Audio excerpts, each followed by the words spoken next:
ఆంధ్రప్రదేశ్‌కి ఎన్నికల కౌంట్‌డౌన్ మొదలైపోయింది. ఓ పక్క తెలుగుదేశం పార్టీ, జనసేన, బీజేపీతో పొత్తు కోసం ప్రయత్నాలు చేస్తున్నాయి. ఈ నెలాఖరికి ఒక జాబితాని కంప్లీట్ చేసుకొని మొత్తం అన్ని పేర్లు ఒకేసారి రిలీజ్ చేయడానికి, ఎమ్మెల్యే టికెట్లు ఎవరెవరికి ఇస్తారు ఏంటనే దాని మీద టీడీపీ అఫీషియల్ అనౌన్స్‌మెంట్ చేయడానికి ఈ మంత్ ఎండ్ వరకు ప్రయత్నాలు చేస్తుంటే, ఓ పక్క తెలుగుదేశం పార్టీకి వ్యతిరేకంగా ఉండే అధికార పార్టీ జగన్మోహన్ రెడ్డి పార్టీ ఇప్పటికే చాలా జాబితాలు రిలీజ్ చేసింది.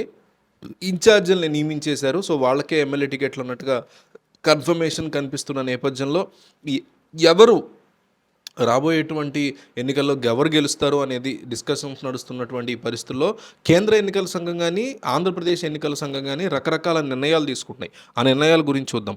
ఎన్నికల నిర్వహణ మీద అధికారులని సీఈఓ అలర్ట్ చేసింది. వచ్చే వారం తర్వాత ఎప్పుడైనా ఎన్నికల షెడ్యూల్ ప్రకటించే అవకాశం కనిపిస్తోంది. ఇటు పార్టీలు ఎన్నికల యుద్ధానికి సిద్ధమవుతున్నాయి. సీఎం జగన్మోహన్ రెడ్డి అనంతపురంలో సభ ద్వారా కీలక నిర్ణయాలు ప్రకటించబోతున్నారు. టీడీపీ, బీజేపీ పొత్తు మీద ప్రకటన వచ్చే అవకాశం కనిపిస్తోంది.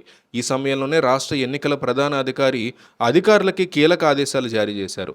ఎన్నికల సన్నద్ధత మీద జిల్లా కలెక్టర్లు, ఎస్పీలతో సీఈఓ వీడియో కాన్ఫరెన్స్ నిర్వహించారు. ఈ సందర్భంగా ఎన్నికల సిబ్బంది నిర్వహణ, ఓటర్ లిస్టుల తయారీ, ఓటర్ కార్డుల పంపిణీ, పోలింగ్ స్టేషన్లో కనీస వస్తువుల ఏర్పాటు, లా అండ్ ఆర్డర్ నిర్వహణ అంశం మీద సమీక్ష నిర్వహించారు. పోలీస్ శాఖలో సిబ్బంది కొరత ఉన్న జిల్లాలు అదనపు సిబ్బందిని సమకూర్చుకునే అవకాశాల మీద వెంటనే రిపోర్ట్ సమర్పించాలన్నారు.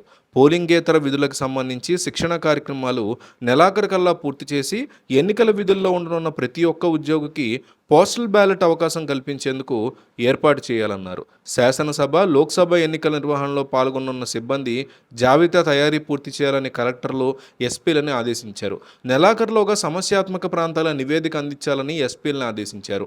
జిల్లా సరిహద్దుల వద్ద చెక్పోస్టుల విషయంలో ఆయా జిల్లాల ఎస్పీలు సమన్వయం చేసుకుని సాధ్యమైనంత ఎక్కువ రూట్లలో చెక్పోస్టులు ఏర్పాటు చేయాలన్నారు. మేజర్ రూట్లలో పాటు మెయిన్ రూట్లలో కూడా నిరంతర పర్యవేక్షణ ఉండేలా మొబైల్ స్క్వాడ్లు, స్టాటిక్ స్క్వాడ్లని ఏర్పాటు చేయాలన్నారు. సాధ్యమైనంత వరకు రూట్లలో చెక్పోస్టులు ఏర్పాటు చేసుకోవాలన్నారు.